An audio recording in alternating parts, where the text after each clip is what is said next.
안녕하십니까. 주연교회 김동천 목사입니다. 오늘은 복음의 사명자 요나, 복음의 사명자 성도라고 하는 제목으로 말씀을 전하겠습니다. 말씀은 요나서 1장 1절에서 4절까지 말씀 중에서 1절과 2절 말씀을 봉독해 드리겠습니다. 여호와의 말씀이 아미떼의 아들 요나에게 임하니라. 이르시되 너는 일어나 저 큰 성읍 니느웨로 가서 그것을 향하여 외치라. 그 악독이 내 앞에 상달되었음이니라 하시니라. 아멘. 복음은 이스라엘 민족을 위한 것이 아닌 세계인의 복음입니다. 우리 하나님께서는 세계 민족이 구원받기를 원하십니다. 이 뜻을 이루시기 위해서 요나를 부르시고 타락한 성 니느웨에 가서 복음을 외치라 하신 것입니다. 그런데 요나에게 그렇게 복음을 외치라 하신 곳은 바로 니느웨 성이었습니다. 니느웨 성은 본문 말씀에 있는 것과 같이 악독이 내 앞에 상달되었다는 말씀과 같이 심판 앞에 서 있을 수밖에 없는 상황이었습니다. 하나님께서 니느웨로 가라고 하신 것은 그들을 심판하시려고 하는 것이 아니고 예수 그리스도의 생명의 복음을 통해서 그 백성들이 구원받기를 원하셨던 것입니다. 그런데 요나는 니느웨로 가지 아니하고 다시스로 도망하려고 욥바로 떠납니다. 때마침 다시스로 가는 배가 있어서 올라탑니다. 니느웨는 영국의 에밀 포타가 1834년에 발굴해서 성경의 실체를 세상에 증거한 일이 있습니다. 큰 성읍 니느웨입니다. 이 성의 규모를 보면요, 인구가 12만 명이고 둘레가 96km고 성벽의 높이가 30m입니다. 성벽의 넓이는 세대의 전체가 다니는 길이었고 60m 높이에 200개의 망대가 있었다고 합니다. 지금 이 사람들 앞에 심판이 지금 멸망이 있는 거예요. 성은 45m 넓이에 또 18m 깊이의 해자로 둘러싸여 있습니다. 결국 니느웨 아스르는 612년에 멸망하는데요. 그 멸망 전 100년 전에 요나를 통해서 니느웨가 복음으로 구원받는 장면이 바로 오늘 요나서 전체 내용입니다. 욥바에서 니느웨로 바로 가야 되는 상황인데 니느웨는 그 당시에 니스록이라고 하는 이 우상을 섬기고 있었습니다. 그런데 요나가 여호와의 얼굴을 피하려고 다시스로 도망했다. 여호와의 얼굴을 피했다. 라고 하는 것은 사명을 뒤로 한 채, 잊어버린 채 다시스로 떠나가고 있는 요나의 모습입니다. 욥바에서 다시스의 거리는 2500마일이고 욥바에서 니느웨의 거리는 550마일입니다. 이것을 통해서 무엇을 할 수 있어요? 순종하면 그 길이 빠르고 불순종하는 것이 훨씬 어렵다. 4배가 더 길어요. 예수 믿고 복음을 전하는 사람들은 뱀같이 지혜롭고 비둘기같이 순결해야 됩니다. 요나는 비둘기라고 하는 이름의 뜻에 맞지 않게 영악스럽게 사명을 뒤로하고 여호와의 낯을 피하여 도망가는 요나의 모습이 혹여나 이 시대의 우리 교회나 성도의 모습이 아닌지 생각해 볼 필요가 있습니다. 여로보암 시대에 주어진 복음의 세계적인 이상은 어떠한가? 여로보암은요, 북왕국 이스라엘의 13대 왕입니다. 경제적으로 풍요한 삶을 사는 시기였지만 하나님 앞에서는 합당하지 못했습니다. 말씀의 기갈이 있었고요. 호세아서 1장 2절에 있는 말씀과 같이 음란한 시대였고, 호세아서 4장 1절의 말씀과 같이 무지한 시대였습니다. 그렇다고 보면 요나 입장에서 보면은 우리나라 이스라엘도 어려운데 어떻게 아스루, 저 니누의 성, 이스라엘을 침공하는 사람들을 우리가 끌어안을 수 있고 내가 끌어안을 수 있겠습니까? 라고 하는 그러한 원망과 불평이 그 10년 가운데 찾아오는 것은 당연합니다.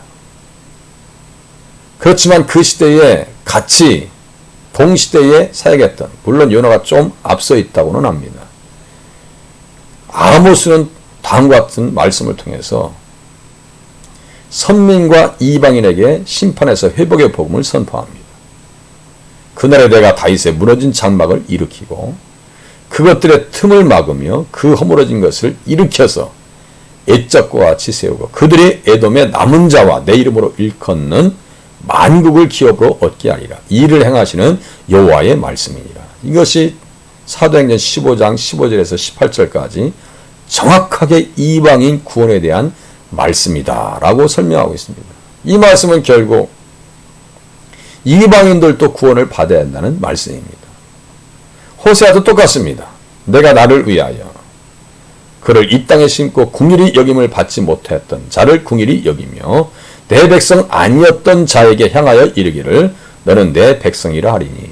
물론 하나님의 백성들, 이스라엘 백성들입니다. 이 말씀을 이방인들에게 적용하면 내 백성 아니었던 자, 암미가 되는 역사를 이루시겠다는 겁니다. 이 역시 이 말씀도 결국은 모든 민족이 선민뿐만 아니라 복음을 받아들여야 된다는 말씀입니다. 그들에게 복음을 선포해야 된다는 말씀과 맥을 같이 합니다. 똑같은 욥기입니다. 지금 사도행전 10장에 보면 지금 베드로가 하늘에서 내려오는 보자기를 볼 때 기도하다가 깜짝 놀랍니다. 부정한 식물들, 부정한 짐승들이 내려오면서 하늘에서 잡아먹으라 그럽니다. 이것이 지금 누구를 상징합니까? 이방인 고넬료를 상징합니다. 그들이 복음 앞에 돌아오는 것을 이 환상을 통해서 하나님께서 베드로에게 보여주시는 겁니다. 다윗의 무너진 장막을 세우는 데 있어서 이방인들이 구원의 대상이 된다는 말씀입니다. 창세기 12장 3절에 있는 말씀과 같이 모든 족속이 아브라함의 후손인 예수 그리스도로 말미암아 복을 받을 것이다 라고 하는 말씀이 그대로 이어지는 것입니다. 이것이 하나님의 구원 계획입니다. 그래서 요나 시대의 복음과 신약 시대의 복음은 인종적인 차별이 없습니다. 요나는 그것을 깨닫지 못한 것입니다. 믿음으로 그들의 마음을 깨끗이 하사 그들이나 우리나 차별하지 아니하셨느니라. 우리는 그들이 우리와 동일하게 주 예수의 은혜로 구원받는 줄을 믿노라 하니라. 이렇게 말씀하고 있습니다. 하나님이 처음으로 이방인 중에서 자기의 이름을 위할 백성을 취하시려고 그들을 돌보신 것을 시므온이 말하였으니. 베드로입니다. 선지자들의 말씀이 이와 일치하도다 기록된 바 아모스 9장 11절에서 12절의 말씀을 그대로 인용합니다. 이후에 내가 돌아와서 다윗의 무너진 장막을 다시 지으며 또 그 허물어진 것을 다시 지어 일으키리니 이는 그 남은 사람들과 내 이름으로 일컬음을 받는 모든 이방인들로 주를 찾게 하려 함이라 하셨으니. 즉 예로부터 이것을 알게 하시는 주의 말씀이라 함과 같으니라. 이것을 알게 하시는 주의 말씀, 주의 뜻을 요나가 헤아렸다면, 우리가 헤아린다면 많은 백성들을 구원하시려고 하는 하나님의 뜻을 가슴에 품고 사명을 감당해야 됩니다. 그러나 요나는 복음의 이상과 사명을 잃은 채 다시스의 길로 갑니다. 다시스로 가는 길을 만납니다. 다시스로 가는 것을요, 하나님께서 안 기뻐하십니다. 여호사밧과 아시아가 교제하면서 두 왕이 서로 연합하고 배를 만들어 다시스로 보내고자 하였지만, 에시온 게벨에서 배를 만들어서 가려고 했지만 하나님께서 그 배들을 파괴하셨다는 말씀입니다. 결국 사명을 잃은 요나가 탄 배에 큰 바람이 몰아칩니다. 바다 가운데 큰 폭풍이 일어납니다. 배가 거의 깨지가 됩니다. 사공들이 두려워하여 각각 자기의 신의 이름을 부르고 또 배를 가볍게 하려고 그 가운데 물건들을 바다에 던집니다. 그러나 요나는 배 밑층에 내려가서 누워 깊이 잠이 들었다라고 합니다. 이 잠은요, 사명을 잃은 자의 잠이고 복음을 잃어버린 자의 영적 태만의 모습입니다.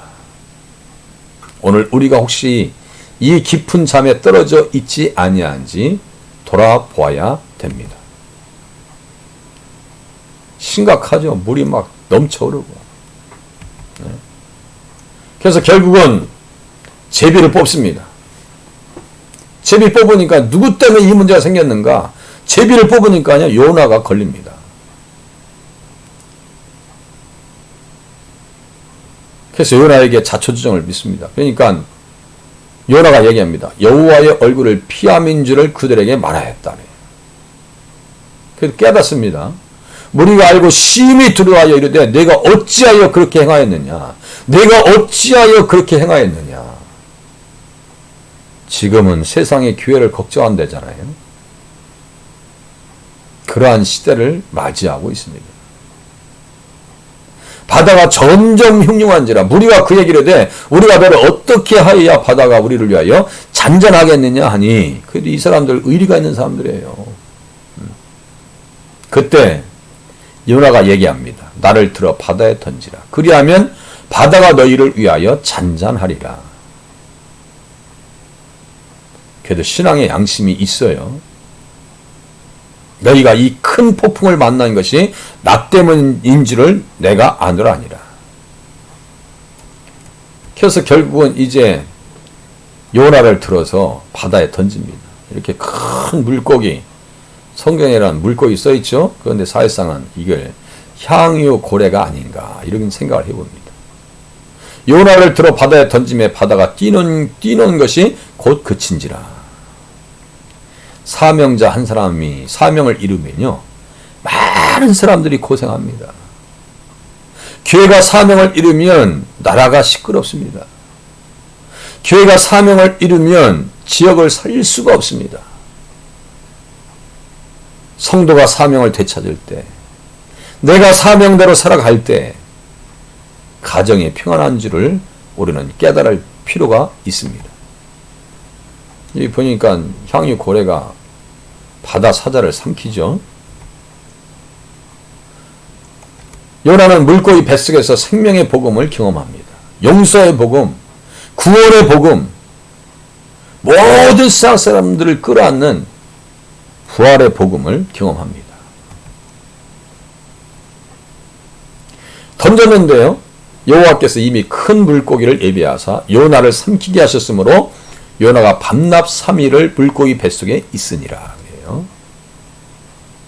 지중해 향유 고래는 사람들을 통째로 삼킬 수 있을 만큼 덩치가 크고 고래의 후두부에는 커다란 주머니가 있어서 사람이 며칠 동안 지낼 수 있는 공기가 충분하다고 합니다. 실제적으로 잠수부들이 고래 뱃속에 있다가 기절해서 살아난 경우도 있습니다. 이 고래 뱃속에서 이제 요나가 기도하고 있죠. 물고기 뱃속에서 복음을 경험하는 요나입니다. 그곳에서 기도합니다.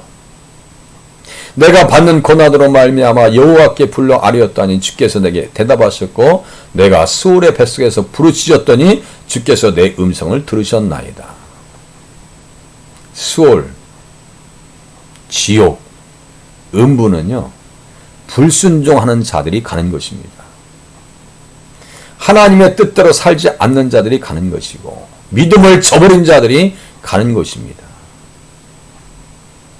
깊음 속 바다에서 산의 뿌리까지 내려가서 구덩이에서 주의 성전을 바라봤다라고 요나서 2장에 기록하고 있습니다. 3일 동안 물고기 뱃속에서 있습니다. 3일 동안. 근데 이것을요, 이 그림들이 참 귀합니다.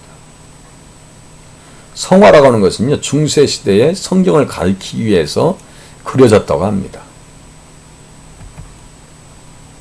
예수님과 호세아가 증거한 생명의 복음, 세계인의 복음에 대해서 요나의 물고기 뱃속 3일과 예수님께서 말씀하시는 것과의 관계성 속에서 이 내용을 살펴보기를 원합니다.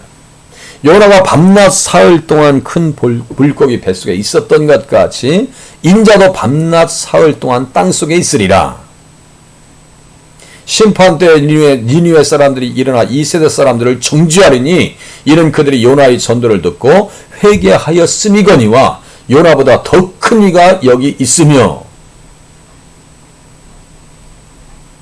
지금 무슨 말씀입니까? 요나가 밤낮 사흘 동안 있었던 것을 인자가 밤낮 사흘 동안 땅속에 있으리라는 말씀과 이렇게 대조해서 요나가 3일 동안 수월의 뱃속에 있었던 것과 같이 인자도 그렇게 될 것이고 그곳에서 살아나서 그 복음으로 천하 만민이 구원받는다는 것입니다. 요나는 물고기 뱃속 3일 동안 있으면서 예수 그리스도께서 3일 만에 부활하실 것을 바라보면서 회개하면서 그 뱃속에서 나온 것입니다. 생명의 복음을 온몸으로 체험한 겁니다. 부활의 복음. 그것이 니느웨 백성들의 생명의 길이 되고 회개의 길이고 구원의 길이 된다라고 하는 것을 깨달은 겁니다. 무리가 모였을 때 예수께서 말씀하십니다. 이 세대는 악한 세대라 새 표적을 구하되 요나의 표적밖에는 보일 표적이 없나니 요나가 니느웨 사람들에게 표적이 된 것 같이 인자도 이 세대에 그러하리라. 요나는요, 니느웨 사람들에게 3일 만에 자기가 물고기 뱃속에서 나왔다는 이야기뿐만 아니라 예수님의 부활하실 것이라고 하는 사실을 이야기하고 그것이 구원과 생명과 회개와 용서의 길이 된다는 것을 증거합니다. 동시대의 호세아도 똑같은 말을 합니다. 내가 그들을 수월의 권세에서 속량하며 사망에서 구속하라니 사망아 네 재앙이 어딨냐 수월아 네 멸망이 어딨느냐 뉘우침이 내 눈앞에서 스물이라. 예수님의 부활을요 정확하게 고린도전서 15장 55절에 사도 바울이 호세아서 13장 14절의 말씀을 가지고 증거합니다. 사망아 네 재앙이 어딨느냐. 온 인류는요, 예수를 떠난 인류는 둘째 사망의 해를 받을 수밖에 없습니다. 그러나 수월의 권세에서 승리하게 하시는, 수월의 권세에서 자유하게 하시는 예수 그리스도의 부활의 능력을 힘입으면 사망아 네 재앙이 어디 있느냐 하면서 사망 앞에 선포할 수 있는 겁니다. 사망은 예수 믿는 자들에게는 아무런 힘을 쓸 수 없다는 것입니다. 그것이 복음입니다. 그렇게 물고기 뱃속에서 그리스도의 생명의 복음을 체험합니다. 여호와께서 그 물고기에게 말씀하시며 요나를 육지에 토하니라 이렇게 말씀하고 있습니다. 물고기 표정을 보세요. 이상한 놈 하나 먹었더니 그냥 속이 3일 동안 미식거렸고 양 이상한 거 먹어가지고 힘들었다고 하는 눈빛 같질 않아요. 그리고 요나는요, 저기 다시스까지 물고기 뱃속에서 3일 동안 잠수함 타고 다닌 최초의 사람입니다. 최초의 사람이에요. 이제 요나가 복음으로 무장되어진 요나. 예? 복음의 이상을 가슴에 품은 요나. 복음 때문에 예수 그리스도의 생명의 복음 때문에 가슴이 뜨거워진 요나가 다시 니느웨로 찾아갑니다. 여호와의 말씀이 두 번째로 요나에게 임하니라. 이 말씀이 어떤 말씀이에요? 구원의 복음이고 생명의 복음입니다. 일어나 저 큰 성읍 니느웨로 가서 내가 내게 명한 바를 그들에게 선포하라 하신지라. 요나가 여호와의 말씀대로 일어나서 니느웨로 가니라. 큰 성읍, 사흘 동안 걸을 만큼 큰 성읍. 가서 하루 동안 외칩니다. 선포합니다. 왕이 반응합니다. 격하게 반응합니다. 외치되 이르시되 40일이 지나면 니느웨가 무너지리라 하였더니, 이게 무슨 말씀이에요? 너희들 멸망하니까 끝이 난다 이런 뜻이 아니고요.